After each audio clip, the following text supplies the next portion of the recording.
I released an earlier video talking about The Nightmare of the Wolf, which is an animated movie releasing on Netflix August 23rd, and it features Vesemir, who is someone we're going to meet in season 2 of the main Witcher show, and is Geralt's father figure, mentor, and also a Witcher. Actually, the oldest living Witcher at the time of the books and show. And in that video, I promised that I was going to go more into details and the new details we were given for Nightmare of the Wolf, so I just want to go through all that information now. First being that we got a new synopsis for the movie. The world of The Witcher expands in this anime origin story. Before Geralt, there was his mentor Vesemir, a swashbuckling young Witcher who escaped a life of poverty to slay monsters for coin. But when a strange new monster begins terrorizing a politically fraught kingdom, Vesemir finds himself on a frightening adventure that forces him to confront the demons of his past. Okay, so let's talk about the newest information about Nightmare of the Wolf that Netflix was so kind to give us. So yeah, besides the amazing teaser we got for Nightmare of the Wolf, which again, I broke down, hopefully if future me is smart, she will have a card popping up right now, but I don't trust that bitch, so it's kind of like a 50-50. Maybe 90-10. The 90 being that I won't remember. But besides that amazing teaser, we also got an updated description for a lot of characters, and one, in fact, was Vesemir. Vesemir grew up as a servant on a nobleman's estate, working long days for too little coin. He yearns to break free of his social standing and to explore the continent to find his destiny. So Vesemir is playing a lot more of a rogue, kind of smug, swarmy guy than what we see him in the books, and I'm assuming in the show, where he's a lot older, he's a lot more reserved, he's not quite so cocky at that point. And if we're going by specific lore, Vesemir was claimed by a man named Deglan, who was a Witcher, through the Lull of Surprise in the 11th century, and ended up taking him into the Witcher fold. And actually, Vesemir was around when Kaer Morhen had its final spot and was built, which we actually saw in the teaser, them decorating it. It has been officially confirmed that Theo James will voice Vesemir in this movie, and you may remember him voicing a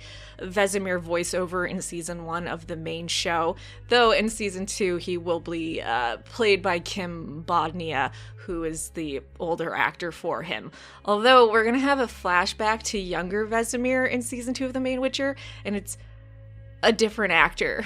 So there's 3 voices of Vesemir. It's kind of funny. Netflix also confirmed that yes, Vesemir was born 65 years before Geralt. It's nice to get some concrete time on their timeline. You can see it if you go to the Netflix Witcher site. So they're starting to really narrow stuff down quite a bit. And typically I've seen with certain big events from the Witcher books that are in the show, which obviously have to be in the show, the dates are generally a little off, but not by too much. Anyways, if you're curious, we also have an updated description for Deglan, so I want to read that really quick. Deglan was raised on the harsh, unforgiving Skellige Isles, and is the hardened warrior leader of the Witchers. He is fiercely loyal to his boys, and committed to doing whatever is necessary to protect them. Yeah, Skellige is a pretty harsh place, so him being a bit more, hardened and taking Vesemir in and trying to smooth him out a bit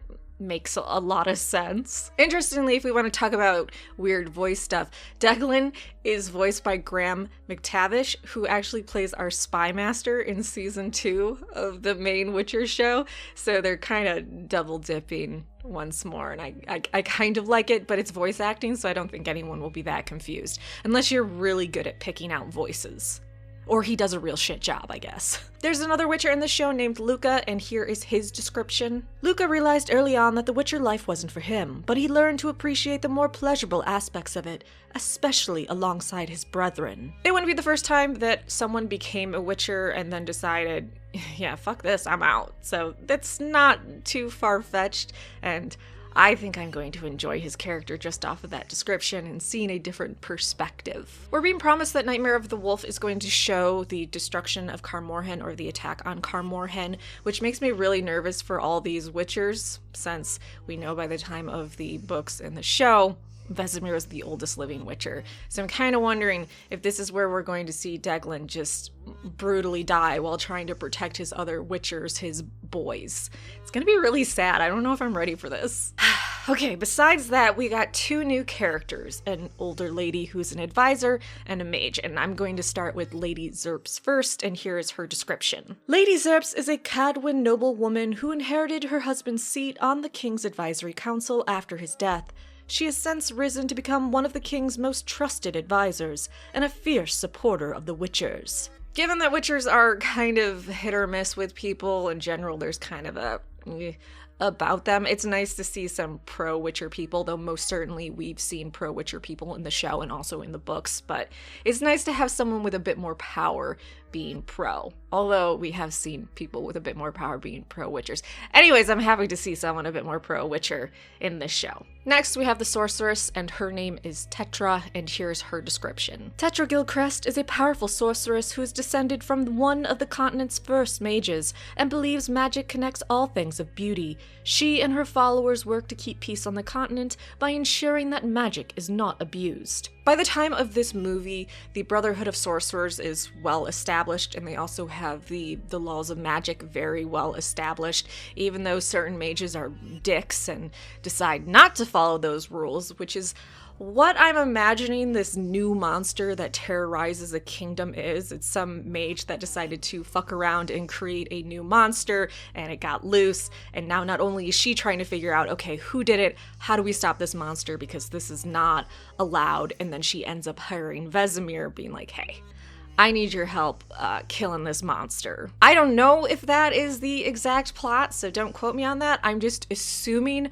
based off the information we've been given so far, that's where they're going. If you think it's going to go in a different direction, let me know in the comment section down below. I do kind of wonder how much she's going to like Vesemir, given her feelings that magic connects all things of beauty, and then you have Witchers using magic, though of course they use the most basic bitch version of magic signs, so I don't know. There's a lot of mages that don't like Witchers. I'll be interested to see what she thinks of him or feels about him, because by the way, they also told us we're going to explore more of mages and Witchers' relationship in this movie, and that's including the creation of the elixirs and the magic to make Witchers, which is interesting to me because we have the live action Blood Origin show, which focuses on the first Witcher created by mages. So it's kind of, again, with that double dipping that I think is a really good idea. Because, okay, you're introducing us to Vesemir, a young Vesemir, in August. And then in December, we get to meet an older Vesemir in the main show. Okay, in this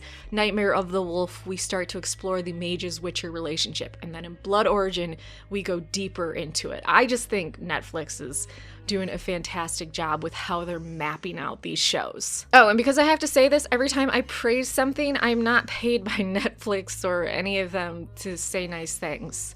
I will most certainly say mean things, and I have, about the Witcher properties. But I'm not gonna do it just so people are like, ah, she's not a shill, or whatever. I'm going to say positive and negative things when I want to say positive and negative things. I know that triggers some people. Lastly, Lauren Hissrich, who is the showrunner for the main Witcher show and also the showrunner for this movie, or rather the writer, director, talked about what their hopes are for this movie. So first I'm going to read Lauren's. There are things I wanted to know about. What it takes to become a Witcher, how Geralt became a Witcher, where his journey started, and who was important to him. Families are multi-generational. The things I teach my children, I learn from the generation ahead of me. When we meet Geralt in The Witcher, he is a full adult. He's 100 years old and he's been living on his own for a very long time. But you can't help wondering how he learns the things he practices regularly and is going to teach Ciri. So yeah, the relationship between Geralt and Vesemir is very important. It's going to be very important in season 2, and we also know that Vesemir is going to connect a bit with Ciri, so this is another thing where it's good to show Vesemir in his youth and why he is the way he is. As for the writer, Ɓiu DeMayo, he said that his hope is just to give a unique experience to old and new fans and just to give you something fun. So, I don't know. That's nice. Okay, so that is what we know about Nightmare of the Wolf, or the new information we were given. I'm really excited for it. It comes out next month. It's really soon. I can't wait to watch it and review it.